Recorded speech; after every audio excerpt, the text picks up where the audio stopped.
Bien, continuamos nuestro recorrido aquí en la sede del Hotel Meliá Avenida América en Madrid, donde desde hace ya unas horas se está celebrando esta 10ª edición del Congreso Internacional de Salud de Precisión. Vamos a imaginar por un momento que cada persona, cada uno de nosotros, somos como un pequeño rompecabezas. Somos un rompecabezas único, con piezas genéticas y ambientales que se han ido ensamblando de manera distinta.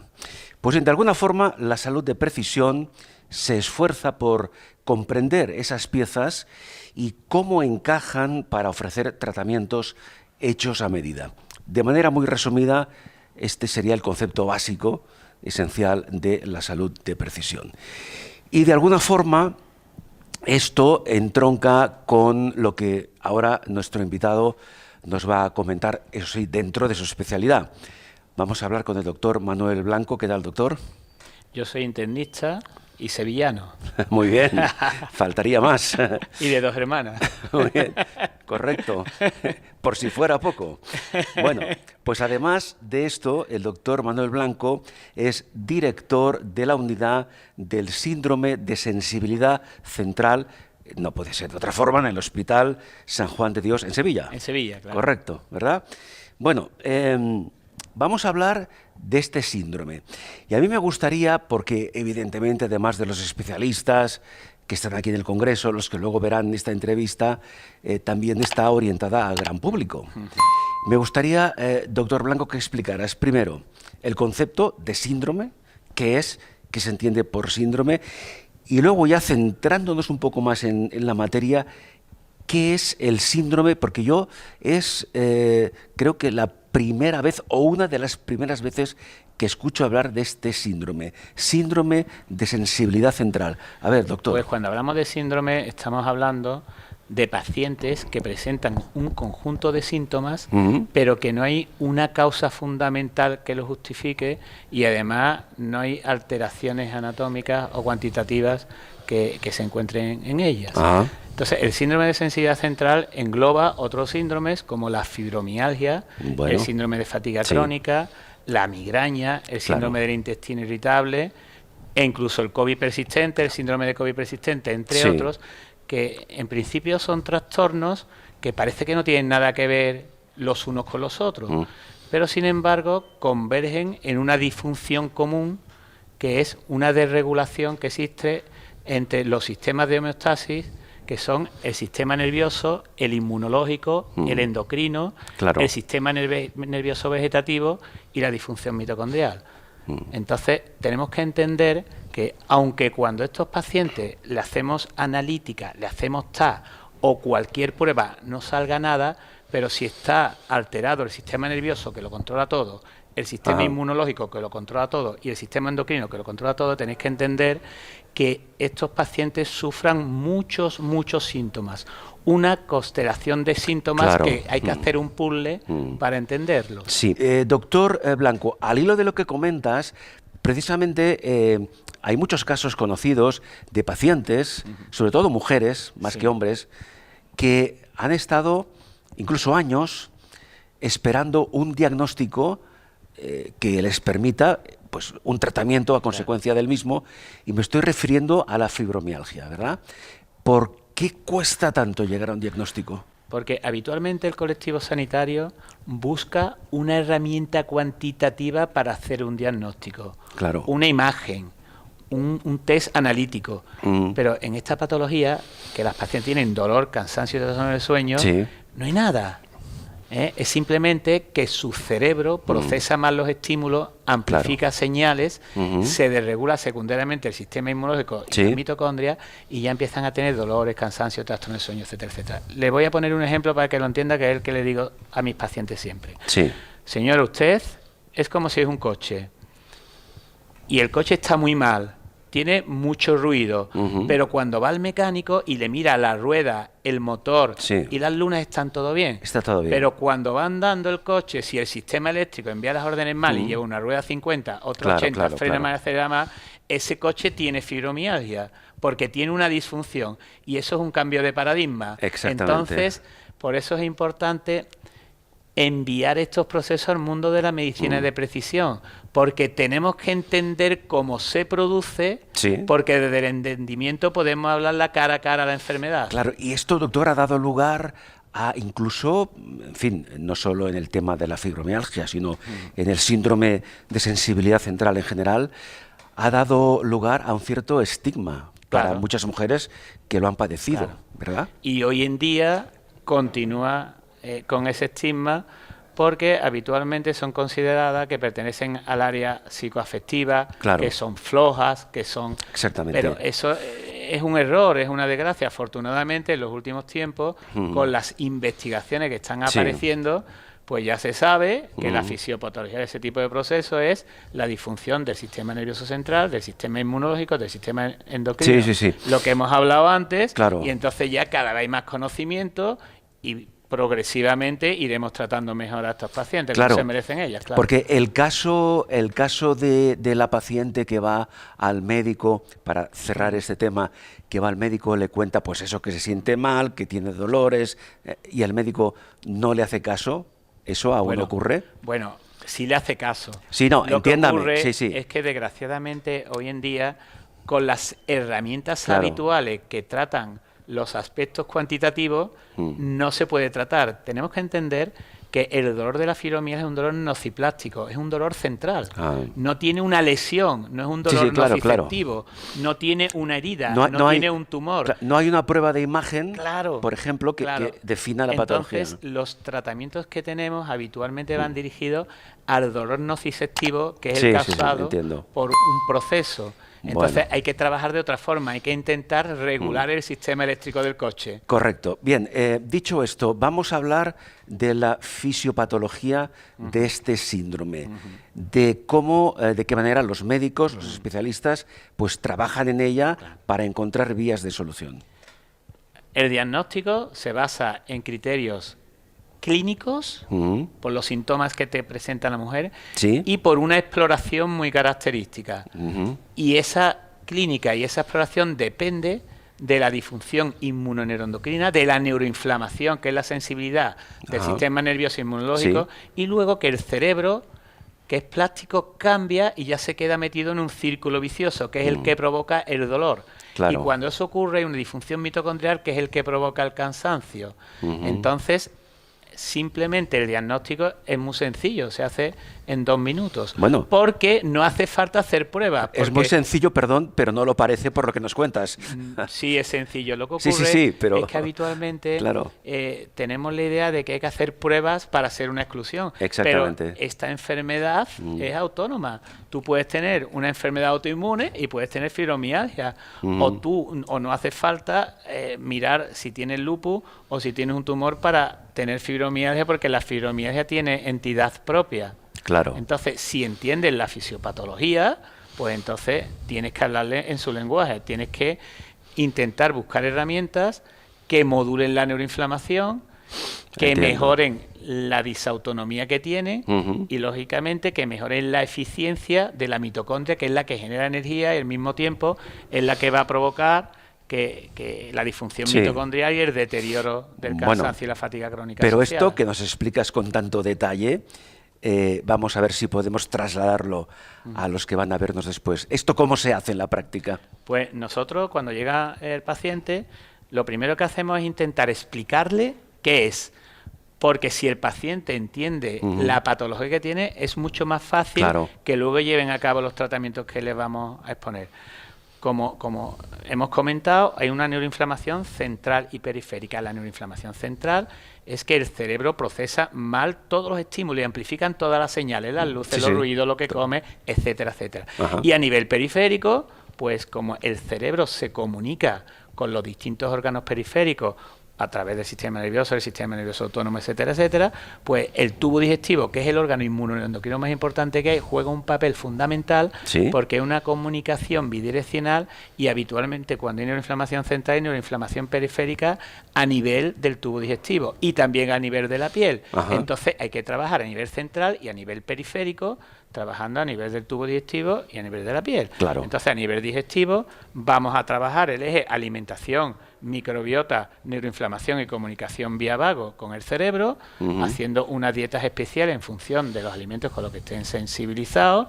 Vamos a poner tratamientos que intenten modular la activación del sistema inmunológico, tanto del tubo digestivo y de la piel, como del cerebro. A nivel central vamos a trabajar también con fármacos, pero sobre todo la herramienta oro, el gol estándar que tenemos, es la aplicación transcraneal de campos electromagnéticos, porque este tipo de dolor que es central, aunque le duela, si le duele el brazo, aunque le amputen un brazo, no tiene brazo, pero le va a seguir doliendo. Entonces no hay que cortar el brazo ni hay que poner un tratamiento para dolor digestivo, hay que tratar el cerebro para regular la disfunción que tiene. Claro, entiendo. Pero este tratamiento a nivel transcraneal que acabas de comentar, a muchas personas les da un poco de reparo. Pues a nuestros pacientes, cuando se lo proponemos, solo el 40% de ellos se ponen el tratamiento. Solo el 40%. Como usted bien dice, el 60% no se lo pone. Entonces nosotros tenemos estadísticas para todo porque tenemos muchos pacientes tratados. Si se pone todo el tratamiento trabajando a nivel central, a nivel periférico, tenemos un 90%, 91% de posibilidades que el paciente mejore, no que se cure. No, claro. Porque lo que vamos a intentar es regular. Es un tratamiento una tendencia sintomático. No. Tampoco. Es un tratamiento de precisión a nivel de la fisiopatología que ocasiona. Lo que pasa es que si el sistema eléctrico del coche envía las órdenes y todas las ruedas van a la misma velocidad, se quitan los ruidos, que son los síntomas. Y se puede mantener sin ruidos. Y cuando le ponemos los otros tratamientos que tenemos sin las aplicaciones transcraneales, pues alcanzamos un índice de mejora hasta en el 55-60% de los pacientes, pero con menos potencia que cuando le ponemos las aplicaciones transcraneales. Claro, antes de pasar al siguiente punto, y ya que hemos hablado de esa animadversión que tienen algunos pacientes o algunas pacientes a someterse a este tipo de... Es normal, porque son tratamientos que todavía no están muy instalados en la sociedad. Correcto. Y es razonable que un paciente le dé miedo inicialmente de ponerse. Por eso quería aprovechar para que nos explicaras muy brevemente en qué consiste esta técnica. Pues para eso hay que explicar por qué hay que utilizarla. Y es que la neuroinflamación central va a provocar una alteración en la plasticidad del cerebro. Es que va a cambiar el equilibrio y va a haber una alteración en las redes neuronales y entre distintas áreas. Entonces, con la aplicación transcraneal de campo electromagnético, lo que vamos a intentar es mandar señales al cerebro para llegar al nuevo equilibrio. Que si quiere le explico otro ejemplo, por favor. Cuento yo a mis pacientes, que es que esta patología es como si una rotonda y un atasco, pero cuando hay una foto no hay problema ninguno, ni un coche aparcado, ni una palmera caída, ni un fuego. Sin embargo, cuando hacemos un vídeo, hay un atasco, porque los coches vienen por aquí a 50, por aquí a 80 y por aquí a 30. El tratamiento consiste en mandar señales para que todos los coches se pongan a 50. O sea, es trabajar en redes neuronales para buscar un equilibrio entre las distintas redes que están afectadas y entre las distintas zonas que están desreguladas. Sí, doctor Blanco, este síndrome de sensibilidad central del que estamos hablando, más o menos, ¿qué prevalencia tiene? Pues eso cuesta trabajo hablarlo. Lo que sí le puedo decir es que está descrito que la fibromialgia está en el 3-5% de la población, pero yo en mis charlas digo que el 40% de la población tiene fibromialgia, lo que pasa es que la mayor parte de la población femenina. Sí, hablamos de lo que ocurre es que la mayor parte de ellas no están diagnosticados. Ajá. El síndrome de fatiga crónica también es bastante prevalente. La migraña puede estar 15 o el 20% de la población tiene dolor de cabeza en un momento determinado. El síndrome del intestino irritable, pues no le digo lo que hay. Entonces, si juntamos todos, pues yo creo que unos u otros, el 40% de la población femenina padece esto. Bueno, y entonces esto viene al hilo de la siguiente pregunta. ¿Por qué existe este infradiagnóstico? ¿Qué razones? Porque los médicos estamos muy acostumbrados a tener herramientas que midan cosas. Entonces, esto es un cambio de paradigma. Aquello que es cualitativo no se puede medir con herramientas cuantitativas. Entonces, tenemos que pegar la mayor parte del colectivo sanitario ese pasito para entender que aquello que no es cuantitativo no quiere decir que no exista, sino que hay que buscar otras herramientas que las diagnostiquen. Y por eso hay que buscar otras herramientas terapéuticas que las traten, porque con las actuales, aquello que es mecánico, un pinchazo, se arregla de una forma, pero un problema eléctrico se tiene que tratar de otra forma. Entiendo. Por tanto, creo que ha quedado claro y diáfano que este síndrome de sensibilidad central es un síndrome multifactorial. Yo pregunto ahora, ¿es el médico internista el que trata este síndrome, digamos, como referencia? ¿Cómo se conjuga este equipo multifactorial? Yo, desde mi modesta opinión, y teniendo en cuenta que soy internista, yo creo que esto es una patología sistémica que debería tratar el internista, pero yo no creo que lo deba de tratar el internista, debe tratarlo el que sepa. Claro.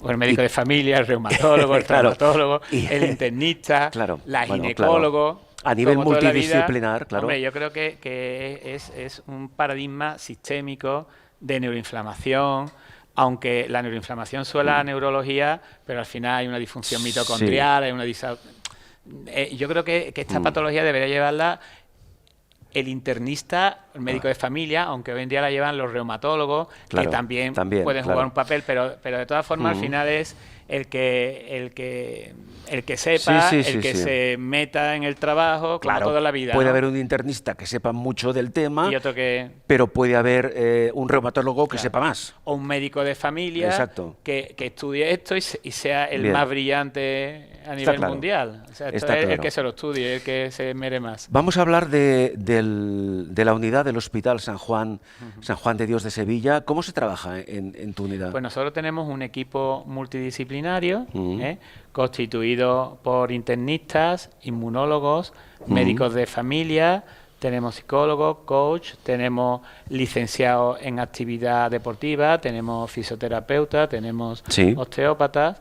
Entonces, nosotros le ofrecemos a los pacientes, en función del diagnóstico y de las características que tengan, en función de la fisiopatología predominante que tengan, si debe de hacer un tratamiento más neurológico, un tratamiento más inmunológico, un tratamiento más de la disfunción mitocondrial, aunque habitualmente hacemos un tratamiento multidisciplinar tocando todas las dianas, pero haciendo más hincapié en la razón fisiopatológica que predomine, que eso lo vamos a determinar con herramientas diagnósticas, porque nosotros a nuestros pacientes le hacemos ergoespirometría para ver la capacidad aeróbica celular que tiene, que es un parámetro de disautonomía y de disfunción mitocondrial. Hacemos estudios para ver cómo tiene la disautonomía, hacemos estudios de variabilidad de frecuencia cardíaca. Hacemos diversos estudios en función de los hallazgos, hacemos estudios inmunológicos alimentarios para ver cómo tiene el sistema inmunológico, con qué alimento está sensibilizado. Entonces, habitualmente tenemos protocolos, pero intentamos buscar perfiles de pacientes que se asemejen más a unos protocolos en función de que predomine las alteraciones inmunológicas, las alteraciones nerviosas o la disfunción mitocondrial. Claro. Dentro del tratamiento de este síndrome que estamos comentando, ¿cuáles serían en este momento y cuál y cuáles crees que van a ser en un futuro las herramientas no tan solo más novedosas, sino las que se prevé que ofrezcan resultados más efectivos. Hombre, nosotros ahora mismo, con las herramientas que tenemos, es que estamos alcanzando un 90% de pacientes que mejoran, que eso es una barbaridad. Claro. Claro. Entonces, yo creo que todas las herramientas que vayan dirigidas al funcionamiento del sistema nervioso central, esas son las fundamentales, porque al final este es el que mande. Claro. Pero, lógicamente, también hay que regular la función mitocondrial y, por supuesto, también el sistema inmunológico. Nosotros vamos directamente al grano. Nosotros ponemos tratamientos. Nosotros no hacemos estudios genéticos, etcétera, etcétera. Pero, sin embargo, hoy una ponencia que me ha encantado, ya por fin están presentando estudios genéticos que te dan herramientas para luego incidir en las disfunciones tanto inmunológicas como mitocondriales, como el sistema nervioso. O sea, perdón, que el genetista se va a incorporar al equipo multidisciplinar. De momento no lo tengo, no, pero ya he empezado a hablar y yo creo que en breve vamos a tener esa herramienta también. Bueno, vamos a despedirnos, doctor Blanco, pidiéndote que lances una reflexión o un comentario final, una valoración. ¿Qué le dirías a aquella persona, aquella mujer que te va a escuchar luego, a quien le hayan diagnosticado precisamente este síndrome? ¿Qué expectativas puede tener? Y con esto concluimos. Pues yo quiero deciros a todas las pacientes que estéis diagnosticadas de fibromialgia, síndrome de fatiga crónica, migraña, y que además tenéis todos estos, con lo cual vais a presentar un síndrome de sensibilidad central, que gracias a congresos como este no os imagináis lo que estamos aprendiendo.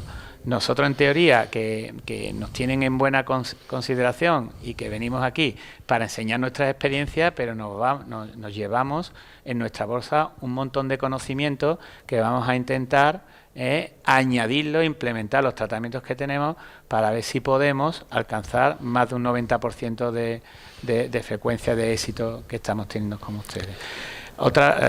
Es verdad, nosotros hacemos medicina privada porque esto está en el ámbito privado, pero queda poco para que también la pública empiece a utilizar herramientas parecidas, porque es cuestión de tiempo que este tipo de patologías se traten en todos los lugares y se encuentren los beneficios que todos esperamos. Pues esperamos, doctor, que sea así, y muchas felicidades por esta intervención, por esta ponencia, que va a ser de las más interesantes que vamos a poder ver en seguro, en este Congreso de Salud de Precisión. Muy bien. El doctor Manuel Blanco es médico internista, es director de la unidad del síndrome, como hemos dicho, de sensibilidad central en el Hospital San Juan de Dios de Sevilla. Muchas gracias, doctor. Muchas gracias. Muy amable. Muy bien.